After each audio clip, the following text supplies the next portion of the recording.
Hello les cops et bienvenue dans ce deuxième épisode spécial les coulisses des maisons d'édition et surtout est-ce que telle ou telle maison d'édition vaut le coup.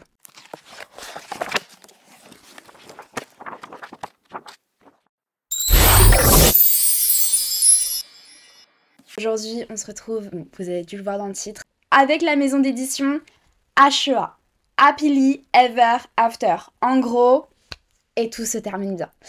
C'est une maison d'édition qui est encore, je trouve, trop inconnue. Franchement, elle est sous-cotée si on utilise les termes du TikTok. Donc c'est une maison d'édition qui est en romance, en dark romance, et qui s'est lancée également en romantaisie. On a aussi la romance historique, vraiment, ils sont vraiment centrés sur la romance, mais il y a quelques sous-genres et autres genres qui commencent à apparaître.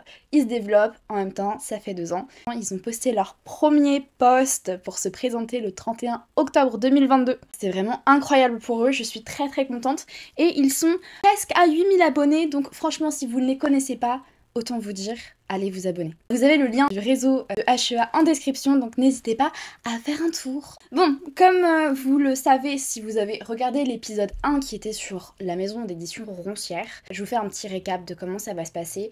J'ai eu la chance d'être partenaire avec plus d'une dizaine de maisons d'édition cette année, et du coup il me fallait vous faire une conclusion de cette année, si telle ou telle maison d'édition vaut le coup, pour quelle cible, les positifs, les négatifs, et aussi un récap de tout ce que j'ai pu lire de chez eux. Petit aperçu, vite fait. Donc déjà, je vais commencer avec le point positif, vraiment de la maison d'édition. Déjà, on peut parler de la direction artistique, qui est vraiment très prononcée chez eux, où on a vraiment des posts qui sont très travaillés, qui sont beaux, qui sont attractifs, et aussi où ils proposent, en plus de leur partenariat annuel, aussi des partenariats ponctuels sur certaines parutions.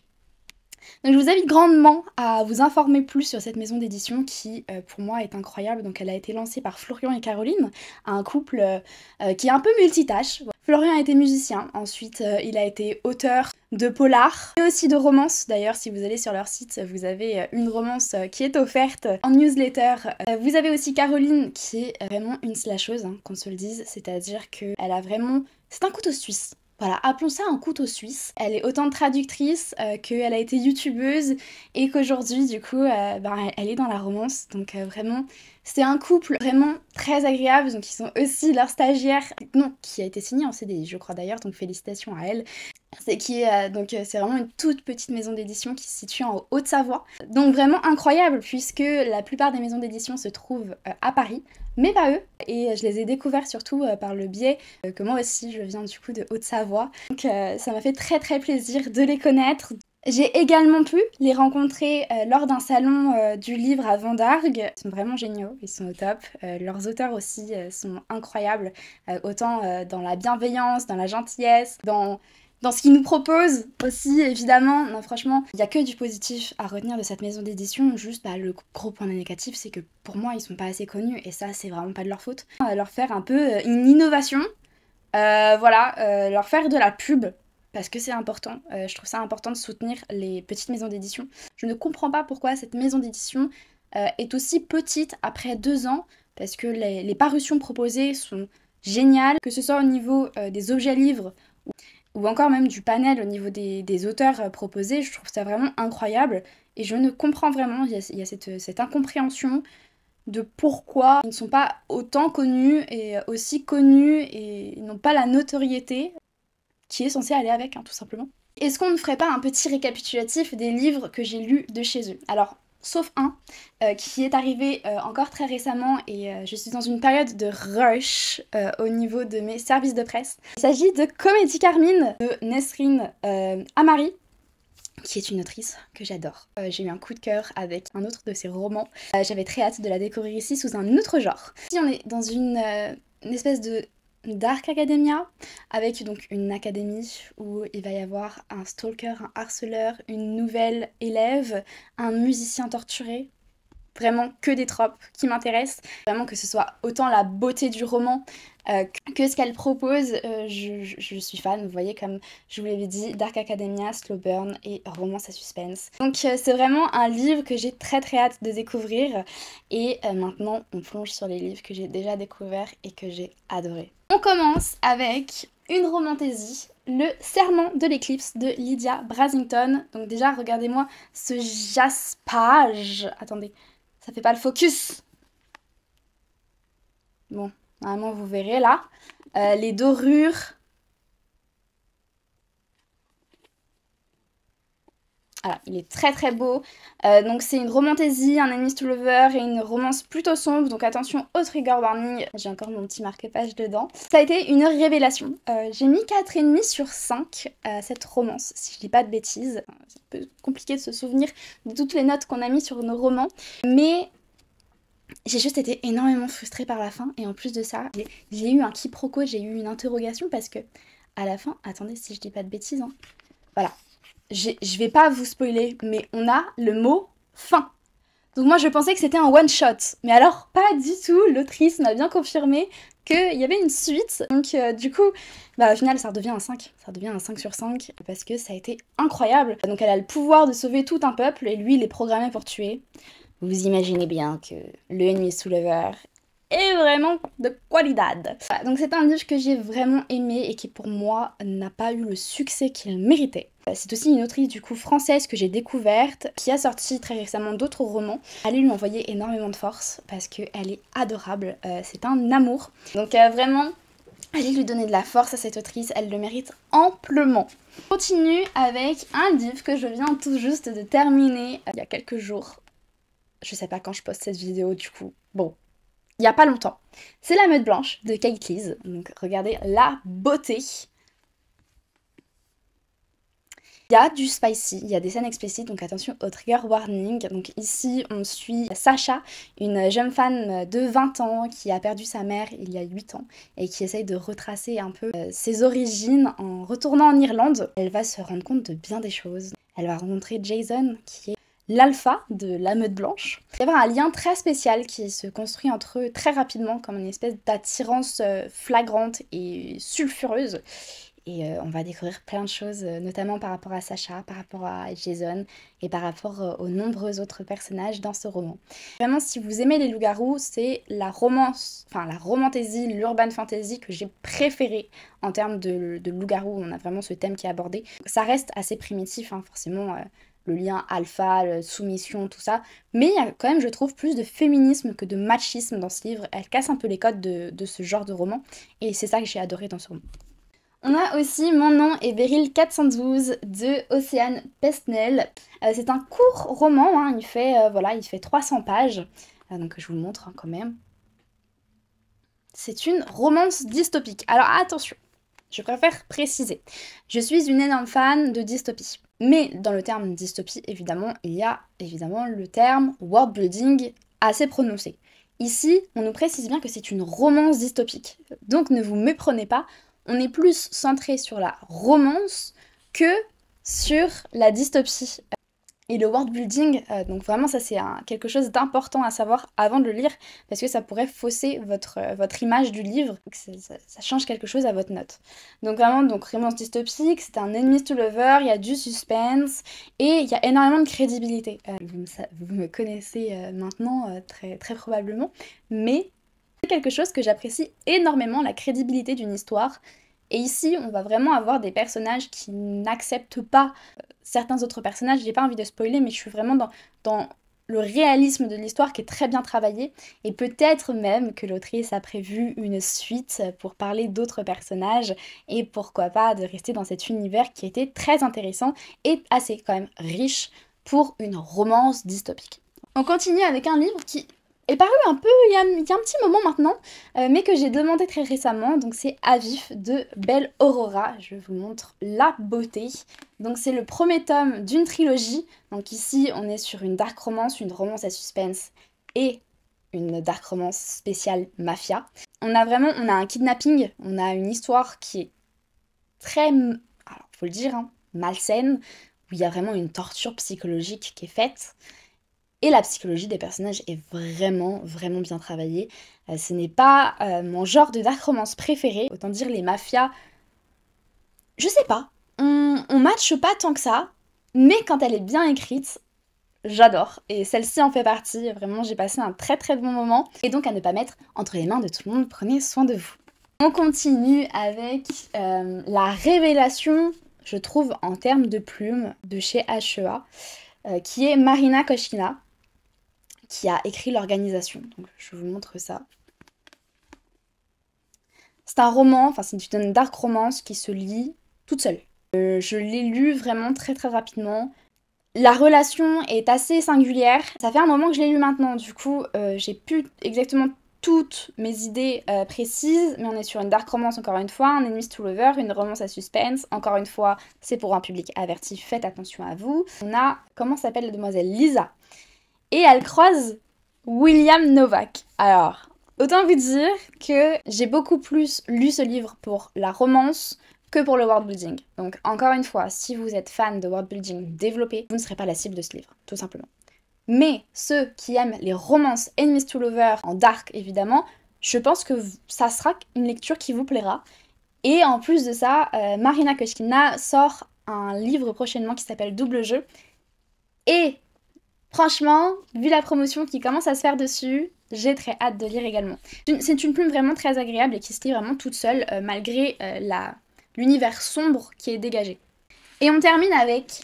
Donc là, j'ai la duologie, j'ai pas encore reçu le dernier, donc c'est une trilogie qui est Fallen for the Devil de Irina Blake. Donc je vous montre un peu les deux bébés. Voilà, donc comme c'est dit, c'est une trilogie dark romance aux 1,2 million de lecteurs, donc sur Wattpad. C'est une romance à suspense, c'est un enemies to lover, et on suit Théa. Et comment s'appelle le jeune homme déjà? C'est Kai, hein, je crois que... Oui, ça là, c'est Kai, si je disais pas de bêtises. J'ai eu la chance en plus de me les faire dédicacer par Irina, que j'ai rencontrée et qui est adorable. Vraiment, elle est adorable, hein, qu'on se le dise. J'ai pas accroché. Faut être honnête, c'était pas fait pour moi.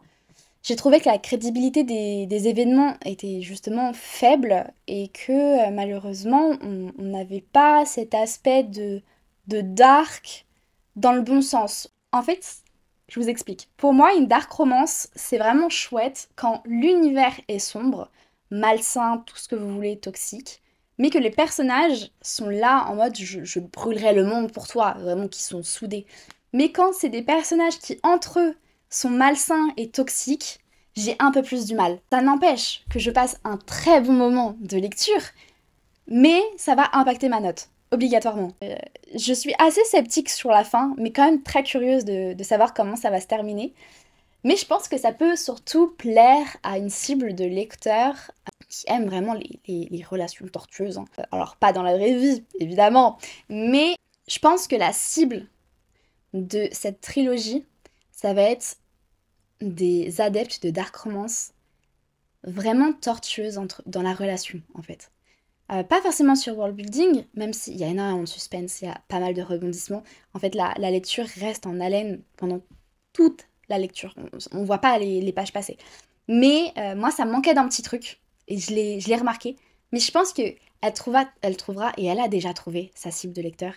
Je sais qu'il y a énormément de personnes qui ont adoré, donc peut-être que vous en ferez partie. Donc n'hésitez surtout pas à aller voir les résumés et à me poser des questions à moi ou à la maison d'édition qui se fera un plaisir de vous répondre. Donc ça fait quelques bonnes parutions pour l'année et je suis très heureuse de clôturer ce partenariat en vous disant que ça vaut le coup.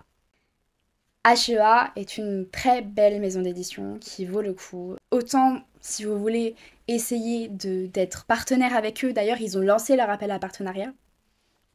Quand j'aurai posté cette vidéo, normalement, malheureusement, les appels à partenariat seront fermés. Mais pour l'avenir en tout cas, et si vous voulez faire des services de presse ponctuels, des appels à... Enfin des candidatures aux appels à partenariat, j'ai qu'une chose à vous dire, vraiment, si le résumé vous tente, foncez. Parce que le résumé est vraiment... promet autant de choses que ce qui se passe à l'intérieur du livre. Des fois, les résumés ne sont pas du tout, mais pas du tout novateurs pour le livre, et des fois, c'est l'inverse. Mais ici, on sait à quoi s'attendre, Et bon, évidemment, on va avoir des rebondissements, on va avoir des plot twists qui font que l'histoire est encore meilleure. Mais vraiment, j'ai apprécié ce partenariat parce qu'ils font pas énormément de sorties non plus, hein. Franchement, ils sont assez soft, ils prennent le temps de sortir leurs livres, livre après livre. Mais c'est vrai qu'ils prennent leur temps, ils sortent pas énormément de parutions et ça, je trouve que c'est un énorme point positif parce que aujourd'hui, on est vraiment dans une société de consommation où les maisons d'édition sortent au maximum plein de livres à la fois. C'est devenu un luxe de lire aujourd'hui. Moi, je sais que j'ai la chance d'avoir la plupart de mes lectures en service de presse, donc ce sont des produits offerts. Mais si je devais acheter tous les livres qui m'intéressaient sur toutes les maisons d'édition, ça serait impossible. Je remercie vraiment HEA parce que, alors évidemment, si je vous dis que la maison d'édition, je vous la recommande, j'ai évidemment repostulé. Je ne sais absolument pas si je serai reprise parce que au niveau des délais, j'ai pas toujours été bonne. Là d'ailleurs, vous voyez, j'ai toujours pas lu Comédie Carmine. Donc j'ai pas toujours été une élève sage et disciplinée, on va dire. Donc je comprendrais qu'ils ne me reprennent pas ou alors qu'ils veulent changer de partenaire. Autant vous dire que je continuerai d'acheter leur roman, même si je suis pas reprise, parce que c'est vraiment une grande découverte. Je suis quand même vachement surprise de ne pas les avoir connus avant 2023. Donc ça veut dire que j'ai quand même passé plus de 6 mois en n'ayant pas connaissance de leur maison d'édition, alors que je suis vraiment, j'essaye de toujours être à la page au niveau littérature, au niveau maison d'édition, nouveau label, il y en a tellement tout le temps que si on n'est pas à la page, ça devient compliqué. Et c'est vrai que j'avais encore jamais découvert leurs romans, et je voulais les découvrir. Donc j'en avais acheté un juste avant de devenir partenaire avec eux, qui malheureusement n'était pas un livre fait pour moi, puisque c'était une réécriture de Roméo et Juliette un peu, enfin pas assez crédible à mon goût. Mais comme quoi, vraiment, ça ne reflète absolument pas la qualité de leur travail. J'ai pas été la cible d'un de leurs livres, mais ça n'empêche que j'ai été la cible de beaucoup d'autres de leurs livres. Je pense qu'il y a vraiment une cible assez large. En même temps, ils ont des genres plutôt différents, hein, que vous soyez fan de dark romance, que vous soyez fan de romance historique. Oui, parce qu'en plus, physiquement, j'ai pas la romance historique de Love Lloyd, mais sa trilogie est juste incroyable. Franchement, je ne suis pas une grande fan de romance historique, mais celle-ci m'a donné envie d'en lire plus. Donc pour vous dire, vraiment, j'ai été surprise sur les romances historiques, sur les romantésies qu'ils ont sortis. Là, on a un Dark Academia qui me tente énormément. 2-3 dark romances qui m'ont quand même plu et qui m'ont quand même où j'étais la cible, hein, tout simplement.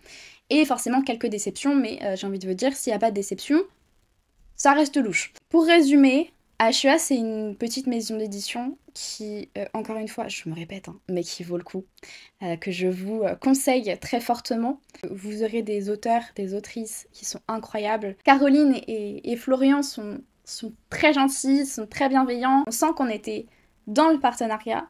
Alors peut-être qu'un Discord aurait été agréable, où on aurait pu discuter entre partenaires, on aurait pu partager nos contenus, on aurait pu partager nos lectures, nos avis en interne avant les parutions ou autres. Donc, ouais, si j'avais une chose à recommander à HEA, c'est peut-être justement de travailler sur un Discord pour leurs partenaires. Alors après, je sais qu'ils sont une petite équipe, ils n'ont peut-être pas les moyens au niveau du temps de faire tout ça. Voilà, donc je sais qu'il faut quand même pas oublier que c'est une toute petite maison d'édition qui n'a pas énormément de moyens, pas forcément financiers, hein, mais vraiment, comme je vous dis, de moyens techniques, humains, pour faire tout ce qu'ils veulent faire.